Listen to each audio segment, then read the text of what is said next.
Raja adil, raja disembah, raja lalim, raja disanggah. 1 Raja-Raja 12 ayat 1 sampai 24. Bagian pertama.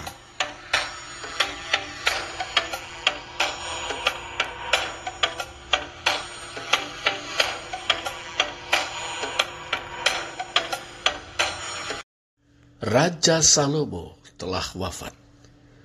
Pangeran Rehabeam siap menggantikan sang ayah di singgasana Israel Raya. 1 Raja-Raja 11 ayat 43. Akan tetapi, ia tidak bisa langsung dinobatkan.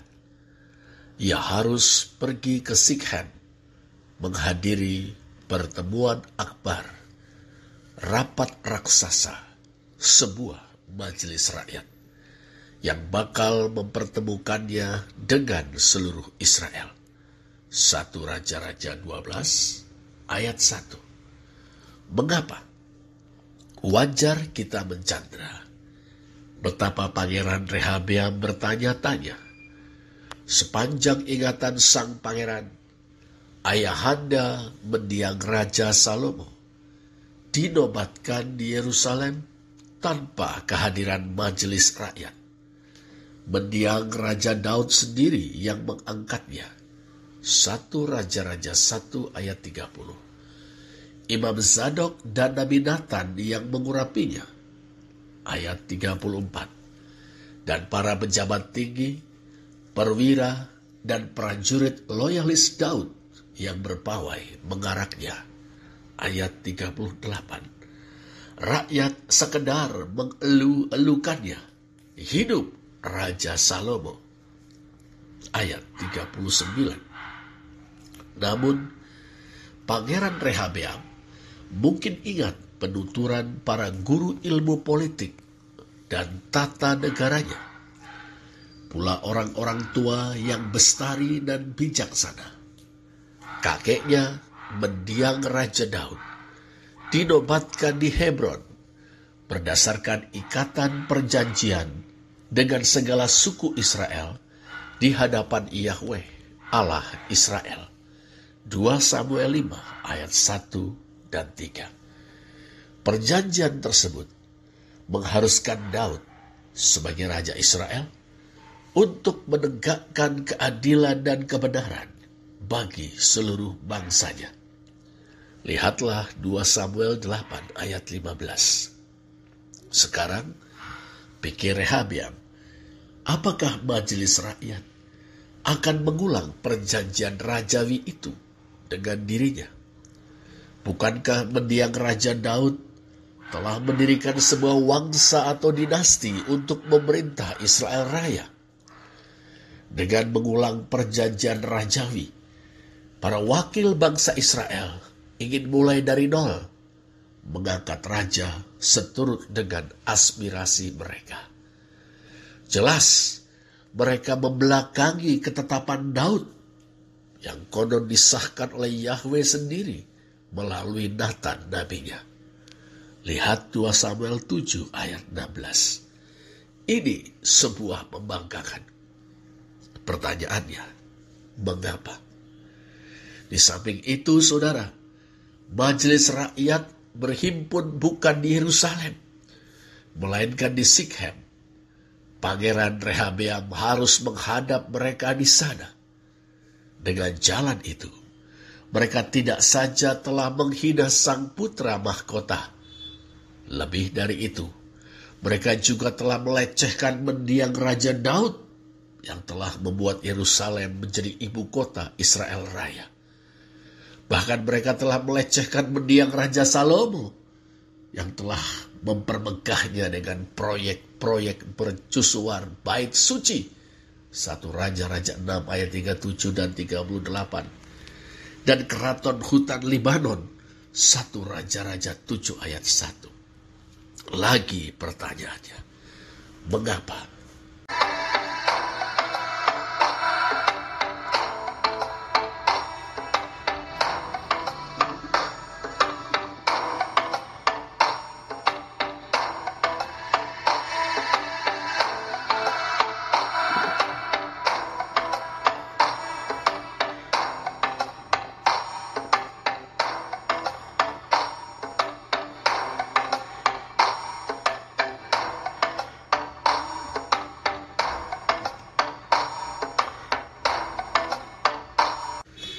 Saudara, Sikem adalah kota keramat di Israel. Di sanalah suku-suku yang berintikan para ex-budak dan kaum tani merdeka mengukuhkan diri sebagai sebuah konfederasi di bawah naungan sosok ilahi yang diyakini sebagai pembebas. Lihatlah Yosua 24 ayat 1 dan ayat 24 dan 25. Konfederasi atau perserikatan itu bernama Israel. Pembebas itu adalah Yahweh, Allah Israel. Sikem adalah kota yang melambangkan Israel sebagai bangsa yang merdeka, setara, dan bersaudara. Sikem juga merupakan salah satu dari 6 kota perlindungan di Israel. Lihatlah Yosua 20 ayat 7. Di kota perlindungan, seorang terduga pembunuhan beroleh suaka. Sampai terbukti bersalah, nyawanya selamat dari pedang penuntut darah. Dengan perkataan lain, kota perlindungan adalah upaya untuk menegakkan asas praduga tak bersalah bagi terduga pelaku pembunuhan. Sikem adalah sebuah kota di mana hukum ditegakkan dengan menjunjung peri kemanusiaan. Tapi saudara, Sikem juga menjadi saksi atas upaya awal orang Israel untuk mendirikan negara. Syahdan seorang bernama Abimelech, ia putra Gideon, jagoan suku Manasye yang termasyur sebagai pahlawan perang pembebasan saat beberapa suku Israel berjuang memerdekakan diri dari cengkraman dan penindasan bangsa Midian. Berbunda perempuan Sikem, Abimelech memproklamirkan negara dan menabalkan dirinya sendiri sebagai raja. Hakim-Hakim 9 ayat 1-3. Untuk mengamankan kekuasaannya, Abimelech membantai saudara-saudaranya lain ibu. Ayat 4 dan 5. Ia juga berusaha memenangkan simpati dan dukungan penduduk Sikem berdasarkan pertalian darah. Mula-mula saudara, penduduk Sikem mendukungnya. Ayat 5. Akan tetapi, setelah muncul orang yang berani menantang Abimelech, penduduk Sikem terbelah. Abimelech melihat hal itu sebagai pengkhianatan dan pemberontakan. Ia berusaha menumpas mereka. Setelah membunuh banyak orang Sikem secara tidak diduga-duga, ia mengalami luka yang fatal. Seorang perempuan menghantam kepala Abimelech dengan batu kilangan. Kepalanya pecah. Malu dikalahkan oleh seorang perempuan, Abimelech bunuh diri. Ayat 53 dan 54. Mengetahui Abimelech telah mati, pasukannya bubar. Ayat 55. Percobaan yang berdarah-darah untuk menegarakan Israel bermuara dalam kegagalan yang berdarah-darah pula. Dimulai dari Sikem, berakhir di Sikem, Israel tetap tinggal sebagai konfederasi suku-suku tanpa bingkai negara. Sikem adalah kota yang melambangkan kegagalan proyek menegarakan Israel. Terakhir saudara, yang tidak kalah penting, Sikem terletak di pegunungan Efraim. Itu berarti Sikem berlokasi di wilayah orang Efraim. Semua mengerti, dari orang Efraim muncullah pendekar nomor wahid, Yosua. Pernah berguru kepada Nabi Musa. Yosua adalah pemimpin besar dalam perang-perang revolusioner konfederasi Israel melawan raja-raja penindas di tanah Kanaan. Setelah wafat, beliau dimakamkan di pegunungan Efraim. Yosua 24 ayat 30. Hakim Agung Samuel yang pernah memimpin perang pembebasan Israel melawan Filistin dan mengurapi Saul dan Daud untuk menjadi raja-raja Israel. Juga orang Efraim. Ia berasal dari pegunungan Efraim. 1 Samuel 1 ayat 1. Kewibawaan dua pemimpin besar pranegara monarki ini membuat suku Efraim menduduki posisi primus inter pares, terutama di antara yang setara. Primus inter pares di antara suku-suku Israel. Dulu saudara, setelah pemberontakan Absalom berhasil dipadamkan, Seba bin Bikri mengobarkan pemberontakan baru. Dalam pemberontakan itu, Seba didukung oleh semua orang Israel, kecuali orang Yehuda, saudara-saudara sesuku Raja Daud. Dalam pandangan Raja Daud, sebagaimana disampaikannya kepada Letnan Jenderal Abisai, sekarang Seba bin Bikri lebih berbahaya bagi kita daripada Absalom. 2 Samuel 20 ayat 6. Menurut Jenderal Yoab, panglima tertinggi angkatan perang Israel Raya, Seba bin Bikri, meski bersuku Benyamin itu, berasal dari pegunungan Efraim. 2 Samuel 20 ayat 21. Jadi saudara, tiap kali menyebut pegunungan Efraim, muncul di benak orang Israel pahlawan-pahlawan besar penyelamat Israel, sekaligus orang biasa yang berani menantang kekuasaan Raja Daud. Heroisme penyelamatan dan pembangkangan terjalin bahkan lebur menjadi satu. Dan kota Sikhem terletak di pegunungan Efraim. Dan majelis rakyat akan bersidang di Sikhem. Sebuah sinyal, pertanda yang sama sekali tidak dapat dianggap sepi.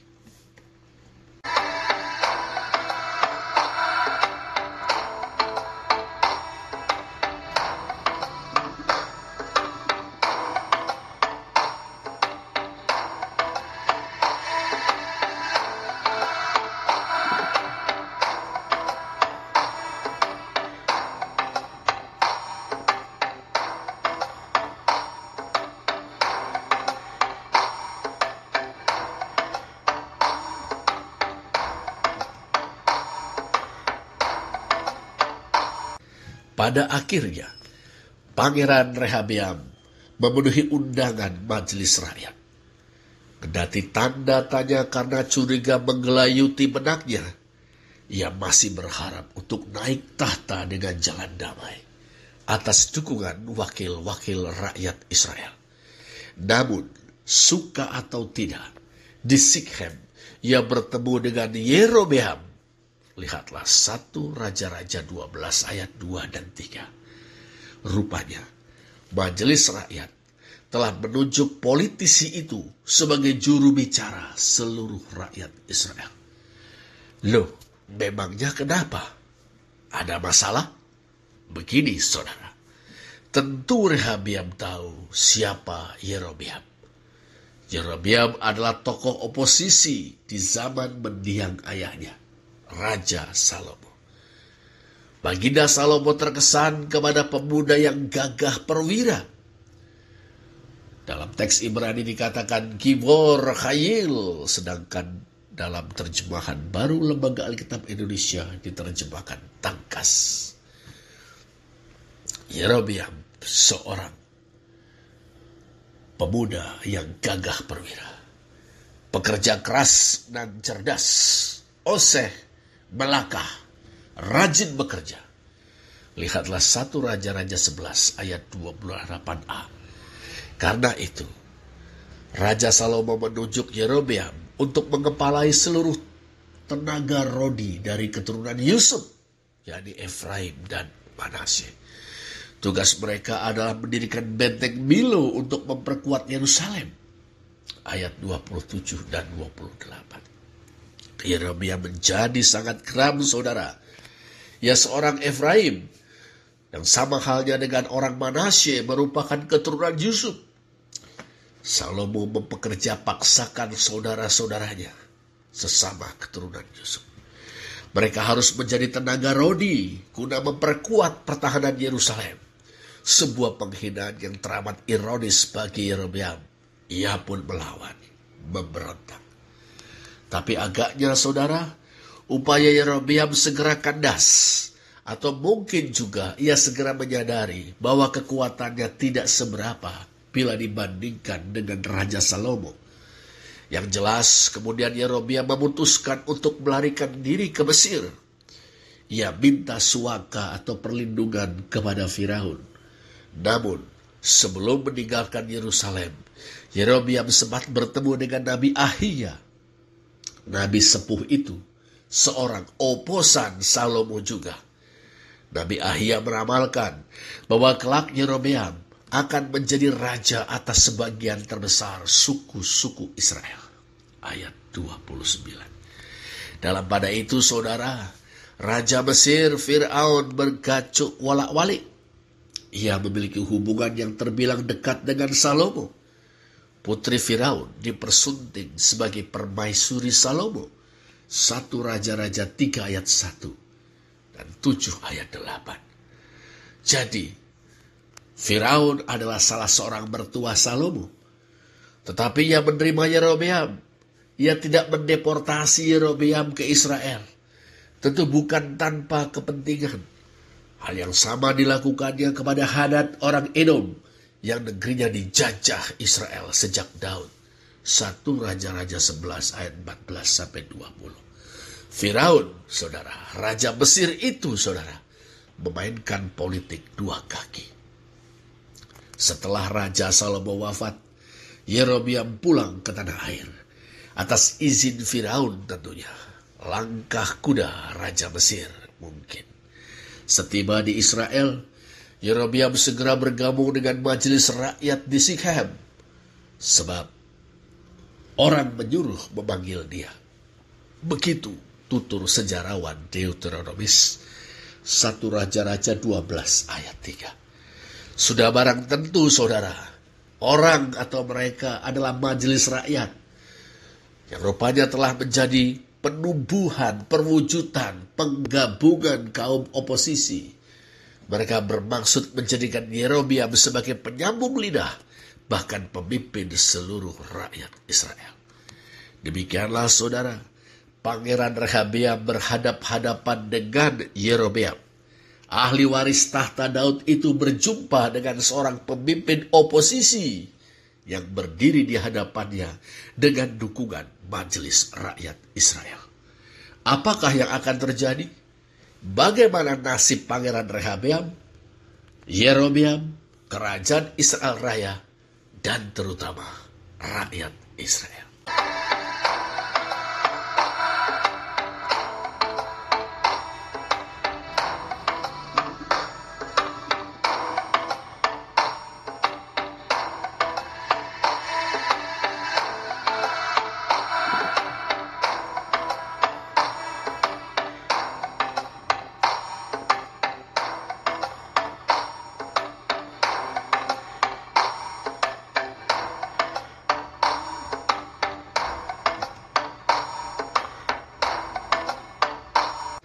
Pada akhirnya, Pangeran Rehabeam memenuhi undangan majelis rakyat.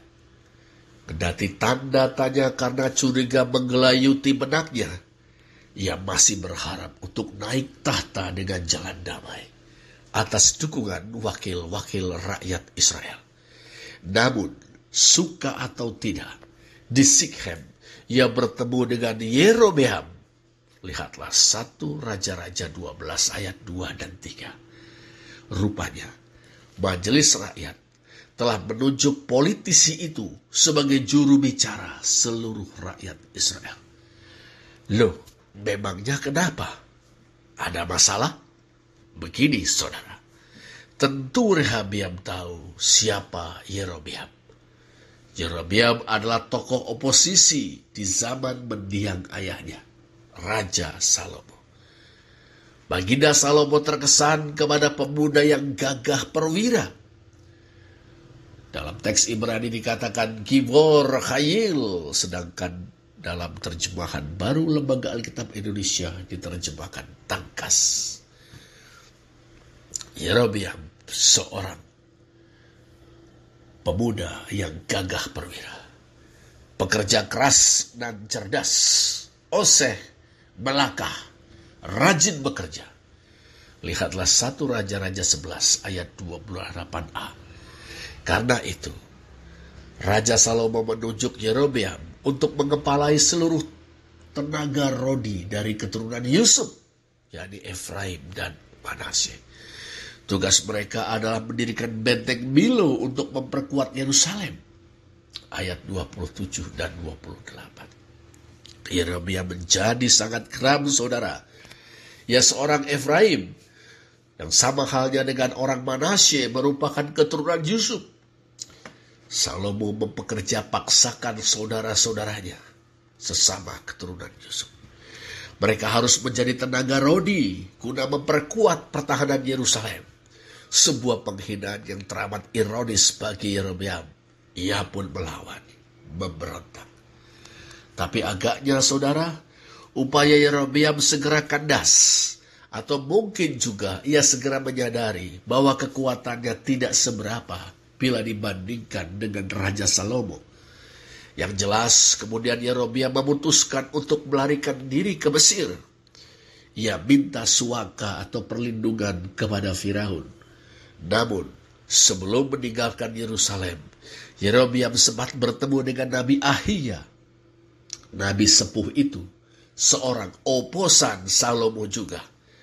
Nabi Ahiya meramalkan bahwa kelak Yerobeam akan menjadi raja atas sebagian terbesar suku-suku Israel. Ayat 29. Dalam pada itu saudara, Raja Mesir Fir'aun bergacuk walak-walik. Ia memiliki hubungan yang terbilang dekat dengan Salomo. Putri Firaun dipersunting sebagai permaisuri Salomo. 1 Raja-Raja 3 ayat 1 dan 7 ayat 8. Jadi, Firaun adalah salah seorang mertua Salomo. Tetapi ia menerima Yerobeam. Ia tidak mendeportasi Yerobeam ke Israel. Tentu bukan tanpa kepentingan. Hal yang sama dilakukannya kepada Hadad orang Edom yang negerinya dijajah Israel sejak Daud. 1 Raja-Raja 11 ayat 14-20. Firaun, saudara, Raja Mesir itu, saudara, memainkan politik dua kaki. Setelah Raja Salomo wafat, Yerobeam pulang ke tanah air. Atas izin Firaun tentunya. Langkah kuda Raja Mesir mungkin. Setiba di Israel, Yerobeam segera bergabung dengan majelis rakyat di Sikhem. Sebab orang menyuruh memanggil dia. Begitu tutur sejarawan Deuteronomis 1 Raja-Raja 12 ayat 3. Sudah barang tentu saudara, orang atau mereka adalah majelis rakyat yang rupanya telah menjadi penumbuhan, perwujudan, penggabungan kaum oposisi. Mereka bermaksud menjadikan Yerobeam sebagai penyambung lidah, bahkan pemimpin seluruh rakyat Israel. Demikianlah saudara, Pangeran Rehabeam berhadap-hadapan dengan Yerobeam. Ahli waris tahta Daud itu berjumpa dengan seorang pemimpin oposisi yang berdiri di hadapannya dengan dukungan majelis rakyat Israel. Apakah yang akan terjadi? Bagaimana nasib Pangeran Rehabeam, Yerobeam, kerajaan Israel Raya, dan terutama rakyat Israel?